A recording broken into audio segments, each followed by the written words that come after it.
What is up, y'all? I'm Benjamminoutdoors, and this is my channel.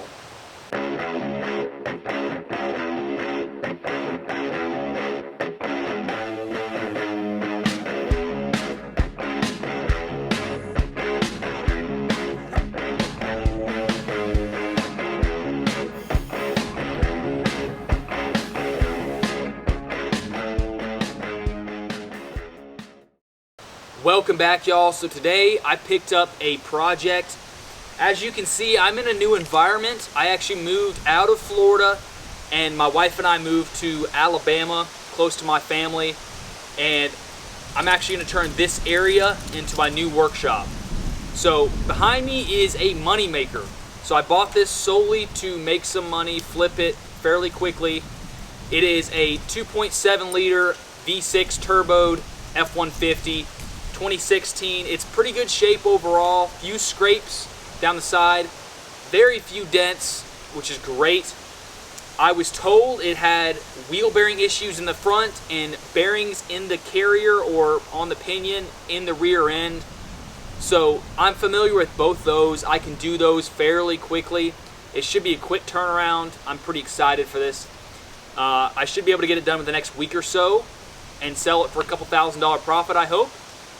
But overall, it's a good truck. Interior is pretty good condition. The driver's seat, the cushion below the cover is actually destroyed. The cover itself is fine. The fabric is not ripped, surprisingly. So I had to order a seat cushion, but that's it. And the interior just needs a good detail, and that should be good. Also, tire pressure monitor I think is bad in one of the wheels. But really small stuff except the rear end. The rear end might take a little bit more time. If the rear locker is messed up, I'll just buy a whole new rear end, but we got to look at that when I tear into it. So anyway, let's get to work. So this is what the truck looks like. It's pretty dirty.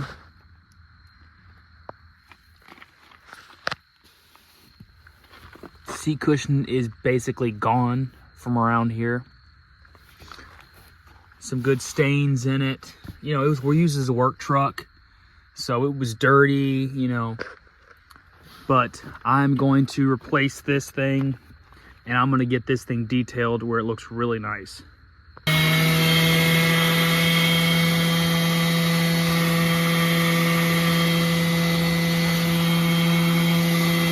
I used a sander to vibrate the carpet to vacuum, and it looks pretty good. I'm about to pull the seat out so I can actually replace this cushion and really deep clean this seat, because this is the worst. This and obviously right here. And hopefully this thing in a day or so is going to look fantastic. I got the driver's seat out really easy, not too difficult. Now I'm going to detail in here really well, and we'll see if we can pull that cover off.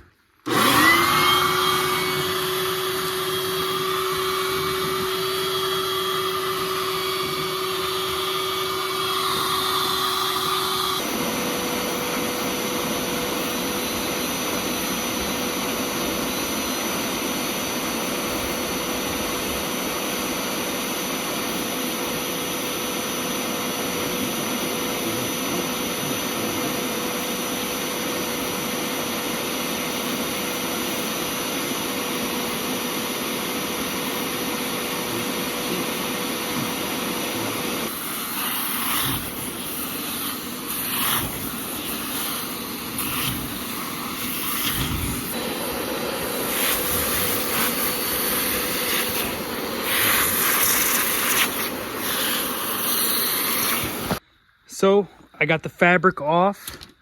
I pulled the old cushion out. There it is.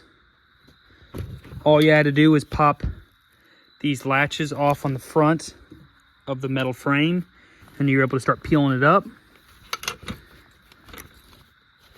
And then I peeled it up enough to where I could shove this back. And I'm gonna have to get all these plastic clips off of it. That was from the old seat. But I'll just throw in the new cushion, and then we'll cover back up. There's a seat cushion. Oh, he smells something. Hey, excuse me. So it's pretty tore up, and the spring broke underneath. So obviously, you know, the guy got on it and it collapsed even more, and it just didn't hold up. So hopefully when I repair the spring and put the new one in, it's gonna be like new. So I took the passenger seat out to detail underneath it, but also swap springs out with the driver's side, because the driver's seat will always be used, because obviously you have to drive it. So that one's gonna get a lot more use. I'm gonna repair this one, and you know, it could break in the future, but it may never, I don't know. So since you can't really get these springs by themselves, you have to spend like to buy the whole entire bottom unit or whatever, I'm just gonna repair this one because it makes more sense. So that's why I'm putting on the passenger side. So we're going to go ahead and finish detailing the bottom seat cushions, and then we're gonna put them back in. There's the repair. Heated the plastic up a little bit, but overall I think it's gonna be pretty good. Got some detailing brushes, so should be able to get this thing cleaned up really nicely. So for some reason, I didn't actually take any videos, but I did get the interior cleaned very well and almost all the stains completely out. I was pretty stoked with the condition it was in when I got done with it. I pulled the front driver wheel off because the noise was coming out of this side. And as I already said, I got this for a good price because the seller had it at a shop and they said it needed front wheel bearings and then also some bearings inside the differential, like on the pinion or the carrier or something like that. So those can be inexpensive repairs. So that's why I got it for a good price. And now I'm tearing it apart, got the front wheel apart, and this was just flopping around behind the wheel cap. Little, you know, Ford emblem inside here. It's like a little bearing cap, which like would be on trailers. You hit it on and it's good, protects it. Well, this thing obviously is loose. I got to expand that to, you know, be able to hit it back in. So if that's the only reason they said it needed wheel bearings, that's crazy. Because even when you look at this further, I wiped away, you know, part of the ABS wire. It looks like a blue one, which isn't typically factory.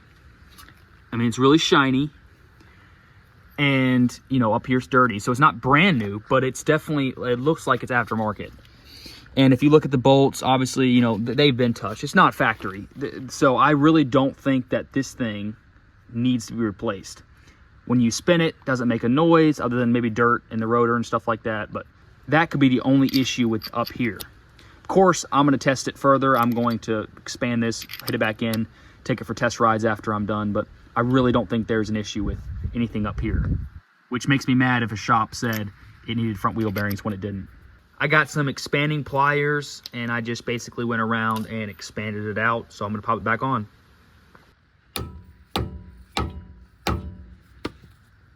Nice and tight in there.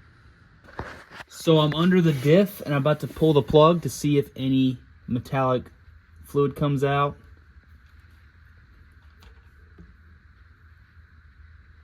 That joker is freaking clean. That fluid has no metal shavings in it. Oh, wait. I do see some sparkles. Yeah, okay, there is some sparkles in there. You can see that. But it doesn't seem to be very bad. I drove about 2 hours with this fluid in there, and it still looks pretty clean with some sparkles in it. So, I still don't think it looks that bad, though, to be honest. If I was a crappy person, I could sell it as is, probably. But I'm not, obviously.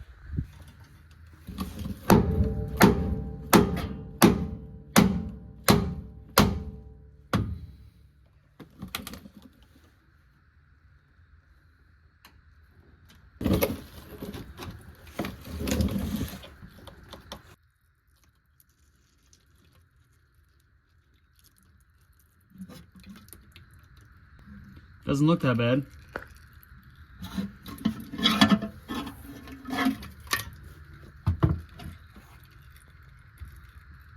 Holy crap. I don't see the E-locker. Oh wait, there we go. Never mind. Not familiar with this model. It looks like a freaking open diff. so I couldn't get it in the shop, so I'm gonna do it right there on the ground, unfortunately, because everything is a mess in here right now. It's gonna take me a little while to get this thing cleaned up and organized enough to be able to bring a full-size vehicle in here. But I got these 12-ton jack stands from Harbor Freight. They're holding it up high enough and safely to where I feel comfortable doing it down here. So I'm almost ready to pull the axle shafts out, but I'm gonna do a few things first, like mark the caps. I got an L and an R for right and left. And obviously the orientation of R is upwards. So I'm gonna put it like this on the right side. This one's gonna be L for left. And this is obviously upright because you wanna put those back on exactly how you had them.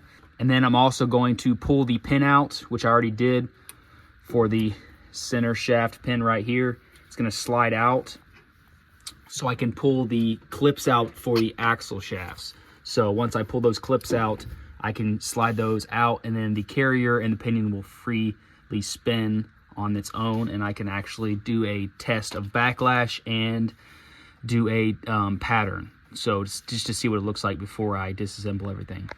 Another thing that you want to do and make sure you don't mess up is the spider gears. You don't want those to come out while you have that pin out, because these were obviously worn in a certain way on a certain side. You know, if you don't put them in correctly, if they fall out and you switch them, you know, it might not be good. You know, they might be fine, and it potentially could never have a problem, but preferably you just put the pin back in, you know, keep it from them being able to, you know, come out or anything like that, because they are worn a certain way, and you'd hate to change that up if you're not changing the spider gears. So, you know, it's just easy to throw the pin back in there and throw the locking screw or whatever, this pin back in, so you don't have to worry about that.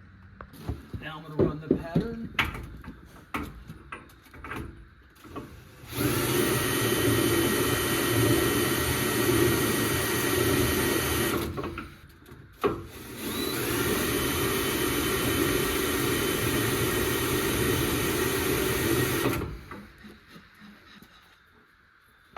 Not awful.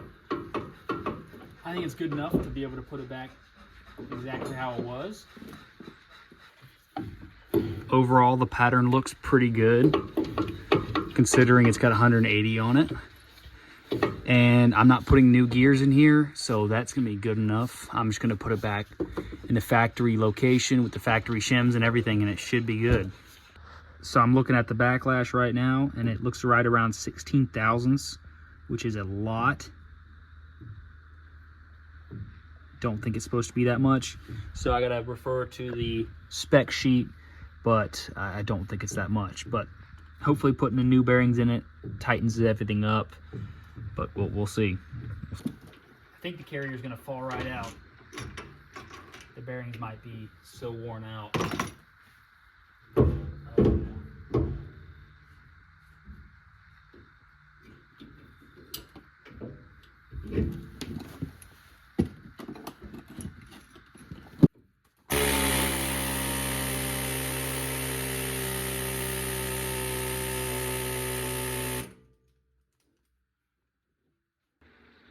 We got the inner pinion bearing off of the pinion. Unfortunately, I nicked it a little bit, but it should be okay. It's not too deep. It's just really tricky to get these bearing races off, the inner race off, and it's just so hard. I mean, I don't have a puller with me, and even with the puller, sometimes it doesn't work right, so it's just really difficult. And I've only nicked a couple, but yeah, I'm disappointed with that. But got the shim on there. I don't have a setup bearing, unfortunately, which I guess I could get one, but this should be all OEM, so I'm going to push this one on, and we'll go from there. Hopefully there's no issues where I have to pull that bearing back off and get another one, because that would really suck. But anyway, I'm going to push it on, get this thing set up to be able to reinstall. Then I'm going to get the bearings off of the actual carrier and get the outer pinion bearing out from the housing too. Look how bad this carrier bearing looks. I think that's the worst roller, but it does not look great. This is obviously the main thing that was failing in there, causing the metal shards to go everywhere. I'm gonna pull it off real quick and we'll get the new ones on. I just bought this 20-ton last night and I'm using it this morning. Making sure you got your shim on there. And I'm just cranking it down. I'm using the old race and it's just coming through the bottom like that. And sometimes it can bind up on these plates. So you gotta make sure if it's binding up a little bit, you're not, because it expands. The pinion gets smaller and so you're pushing it down, and in the larger section, larger diameter section could end up binding on this. So if it binds up, you know, don't just keep on cranking down on it. You know, sometimes it could be just because you need to put more pressure on it, but this thing is heavy duty. You don't want to blow this bearing apart. So if it binds up, there might be a reason.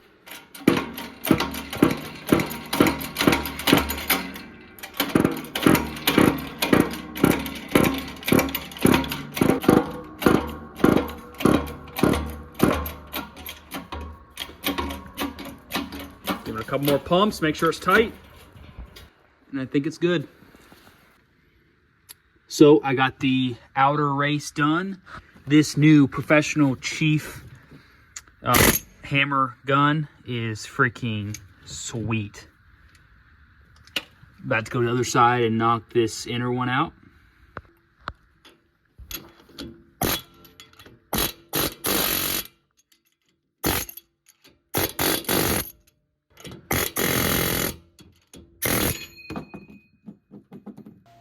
I believe the cause of all the damage in the rear end was actually from the e-locker itself. The e-locker has some dog ears on it to basically keep it orientated so the actual magnet doesn't spin inside the casing. And it actually rests on the axle housing.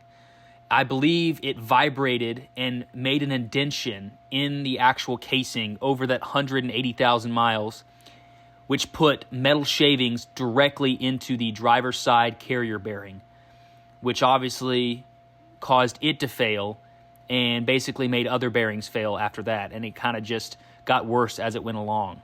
So to fix this, I'm gonna use my welder to repair the damage on the axle housing as well as the magnet itself. So I gotta fill this dimple in. I got some tape on here to try to prevent some of the splatter on the surface for the caps, because I don't want the caps to have to grind anything down here. There's nothing touching that except the actual e-locker stop, and that's why that's there. Everything up here doesn't really matter that much, but down here it kind of does. So I don't want to have to do any grinding or surface material removal here. So let's do it. So the tape worked pretty good to keep splatter off the actual mating surface for the cap. So that's good. So I'm gonna just grind this down and we'll put everything back together. Looking pretty good so far. So we got it ground down and it looks pretty good. You can hardly even tell it's there. So now I'm gonna put the inner and outer pinion bearing races in there, put it in, test fit everything before I put the actual crush collar in there, and then see how it looks. And then if it looks pretty good, good backlash, all that stuff, I'm going to permanently put the pinion in there, torque it, get all the rotational torque correct and everything. And then I'm going to put the carrier in there and hopefully it all turns out good. This is all stock, you know, stock gears. Everything is stock. I just put new bearings in there, so it should be able to go back together like it came apart. So I'm going to risk it because these are all stock bearings, stock gears, stock everything. So this should go back together well and be within spec. So I'm going to put the collar on it so I don't have to worry about if it does work well. I don't have to pull it all back apart. And if it does screw me, then I have to get a new crush collar, but worst case scenario. So I'm going to put this in there and actually use a ball joint tool to hammer on the outer bearing a little bit, then put the seal on, and then I'll finish tightening everything up and torque it to spec. So I got this puppy in. The bearing's almost all the way down, probably touching the collar right now. So all I got to do is put the seal in, then put the yoke on, and then I'm going to put a little bit of red Loctite in there. And before that cures, I'm going to get the correct rotational torque by crushing that collar just enough. So I got the seal on there, and I actually put some right stuff in between the casing and the seal because it works really well as an adhesive / glue, but as well as obviously sealing it up, because there's a lot of seals that I've seen leak in between the casing and the actual seal. Not what's touching the yoke, but what's in between the casing and the metal seal. So it's just kind of added protection. All right, so I tightened it to where I felt it hit the crush collar, but you can wiggle the pinion and there's still a clanking noise. So you got to tighten it up until there is no slop in it, which means the crush collar is crushed a little bit. And it's putting tension on the bearings, but now you have to tighten it enough to where, obviously, you know, the torque spec. So I got this little torque wrench. It's like 5/1000ths, and I'm pretty sure it's 14 to 19 is what this thing says on the 8.8. 14 to 19 for new. So I got to get it to 14 to 19. I'm going to try to get it on the lower side first because I'm using an impact, because I don't want to just overshoot it. So better to undershoot it than overshoot it and have to take, 15 minutes to ease up on it, because it is incredibly difficult to do this with, even with a breaker bar. They have something that can hold the flange and then use a breaker bar. I've over torqued it before with the breaker bar, and the impact honestly is easier in my opinion. So it is like 18 or 19. So that is in spec. So now we'll put the carrier in and see how it looks with pattern and backlash. So we got the carrier in, and it should be seated all the way. Everything looks pretty good. The E-locker stop looks pretty good.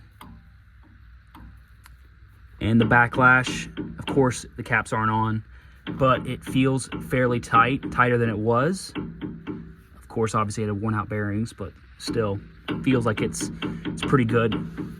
I ran the pattern, and it's kind of hard to tell on the main what I painted, but if you look at the ghost pattern, you got a little sharp bottom, but overall on both sides, it's pretty centered on the teeth. It's not, not fantastic, but for a used gear set, I think it's actually really good. It looks way better than my front end on my F250 when I put it back together with used gears. So I'm super happy with that. I'm gonna run that as long as the backlash is within spec.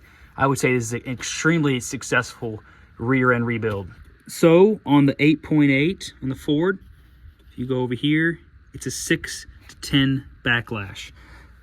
Let's see what it is. It is 9/1000ths, which is freaking perfect.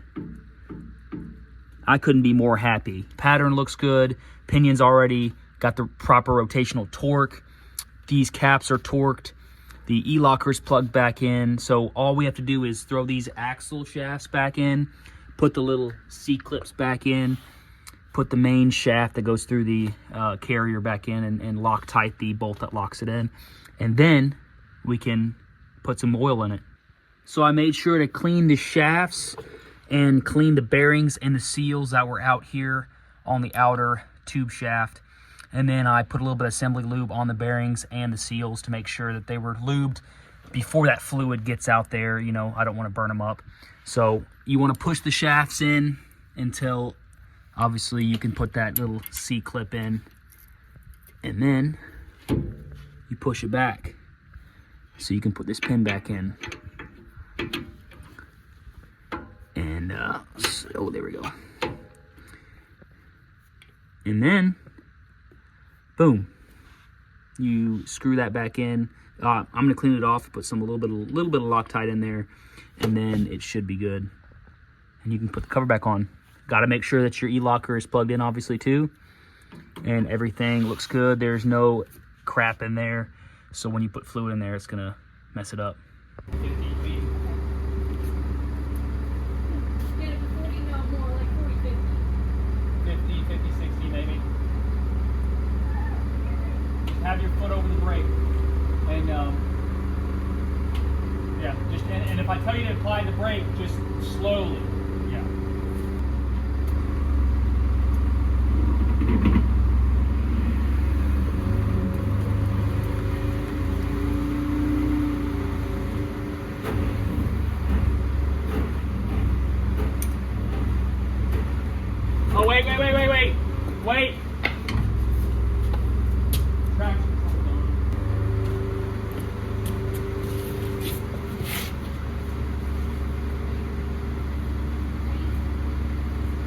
Okay.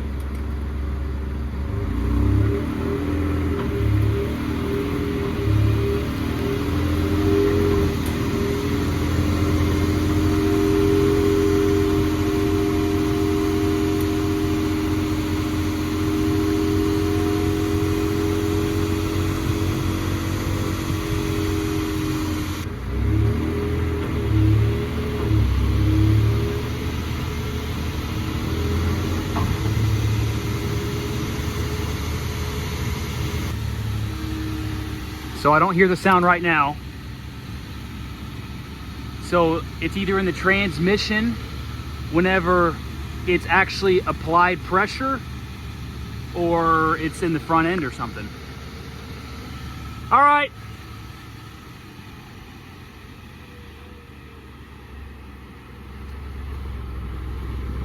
So it's been a few weeks since I rebuilt the rear end, and I did take it on a test ride after, and it seemed to do all right.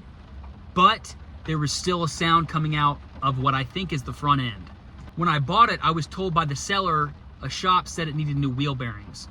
But I already tested that. I jacked it up, I spun the tires, no sounds out of either, no ABS codes. So I wrote that off as incorrect. There's good wheel bearings, but there's still something wrong. They're still making a weird noise, kind of like a gear whine, but the whine doesn't change. It stays consistent with the speed. If it gets louder as you go faster, and it winds down as you get slower. There's no, like, if you get on the throttle, it doesn't really change drastically. It's just as your speed increases. So I don't think it's a gear related issue, and especially not the rear end, because that one should be spot on. So I decided to take it to a local shop to have them diagnose it. I lack a lot of experience in the diagnosis area, because I'm not a long-term, 20-year mechanic, and I'm not familiar with this generation F150 anyway. I have had multiple F250s, but never an F150. So I decided to take it to somebody with more experience locally in Alexander City, and I will say I was not disappointed. So I took it to them the other day in the morning, and by 1 o'clock, 2 o'clock, they told me what the problem was. And that was four-wheel drive actuators. They said if you put it in four-wheel drive, drive it on the road, the sound goes away. So I got it back, I paid them for their diagnostics, and then I got it back, tested it on the road, sound was gone. Took it, put it back into two-wheel drive, sound was right there again. So I haven't replaced it yet, but I'm pretty sure they were spot on. So I'm pretty happy with that local shop.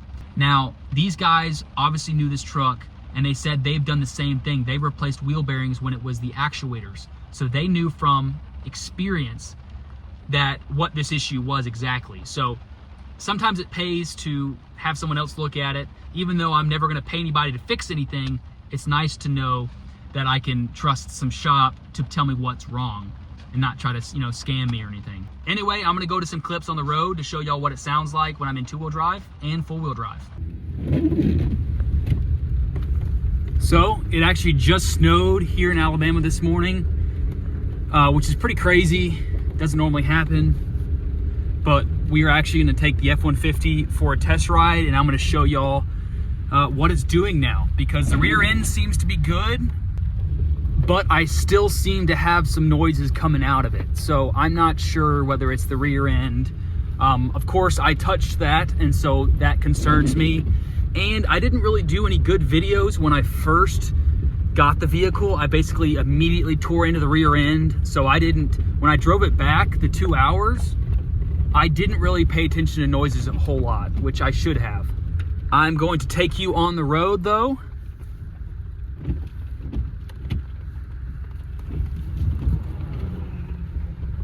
And I'm gonna let you listen to this.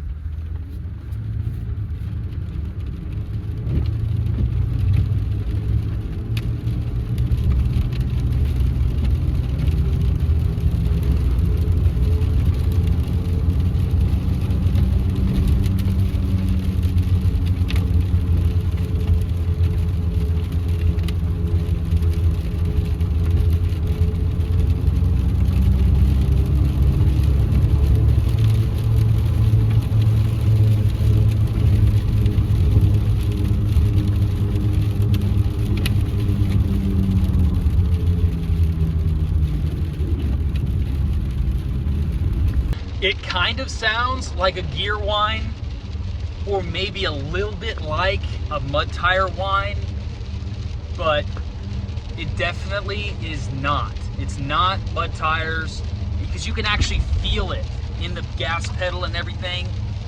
So it is not just mud tires. There is something else wrong.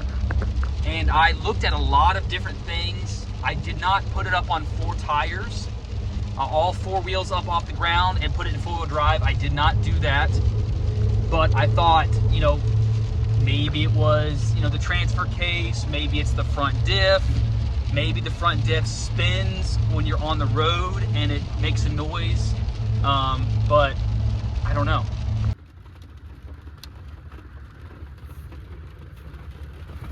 We're on 4-wheel drive.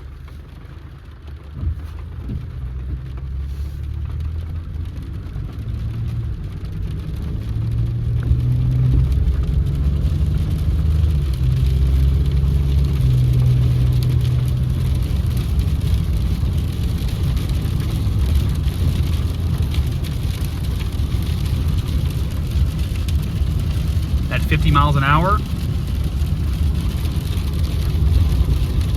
Quiet. Super quiet. Let me slow down and put it back into 2-wheel drive. Get down pretty low.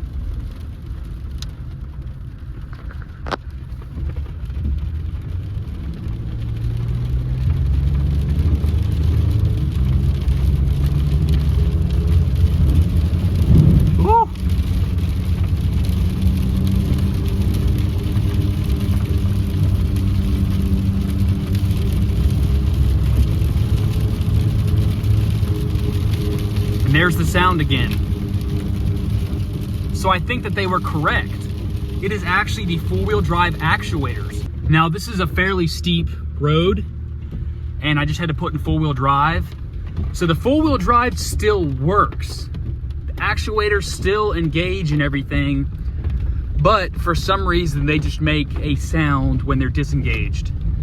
So that's interesting. So anyway, I got 4-wheel drive actuators on order. They should be here in less than a week. I got the cheap ones, they're like 50 bucks. So 50 bucks should fix this issue and make this truck 100% quiet again, which is great. This truck will almost be ready to sell. So it's been a minute since I was filming that last, but I want to let y'all know that I got the actuators replaced. Everything went smooth, no noises. The only issue before I sold it was there was some rattling in the turbos, and the buyer actually ended up using that as a bargaining chip, which, you know, I understand. If I have to drop $1,000 on turbos, you know, I'd want to knock some off the price too. So it wasn't a big deal, but I still made a good bit of money, and I'm pretty happy with it. And we got it sold, and now we're in this house working on bikes again. So I'm pretty excited to get back into the normal groove of stuff, and y'all stay tuned for what's to come. Catch you on the flip side.